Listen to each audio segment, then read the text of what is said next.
బతుకమ్మను 9 రోజుల పండుగగా జరుపుకుంటారు. మొదటి రోజు జరుపుకునే పండుగను ఎంగిలి పువ్వుల బతుకమ్మ అని అంటారు. రెండో రోజు జరుపుకునే బతుకమ్మను అటుకుల బతుకమ్మ అని అంటారు. మూడో రోజు జరుపుకునే బతుకమ్మను ముద్దపప్పు బతుకమ్మ అంటారు. నాలుగవ రోజు జరుపుకునే పండుగ నానబియ్యం బతుకమ్మ అంటారు. ఐదో రోజు జరుపుకునే బతుకమ్మని ఆటల బతుకమ్మ అంటారు. ఆరో రోజు అలిగిన బతుకమ్మ. ఏడో రోజు జరుపుకునే బతుకమ్మని వేపకాయల బతుకమ్మ అంటారు. ఎనిమిదవ రోజు జరుపుకునే బతుకమ్మని వెన్నముద్దల బతుకమ్మ అంటారు. తొమ్మిదవ రోజు జరుపుకునే బతుకమ్మని సద్దుల బతుకమ్మ అంటారు. పెత్తరామాస ఎంగిలి బతుకమ్మను మొదలుకొని 9వ రోజు సద్దుల బతుకమ్మ ముగిసే పండుగ బతుకమ్మ.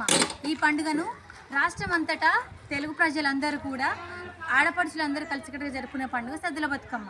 ఈ పండుగ పువ్వులనే దేవతగా కొలిచే బతుకమ్మ పండుగగా ఈ పండుగ ప్రపంచవ్యాప్తంగా ప్రఖ్యాతి చెందింది.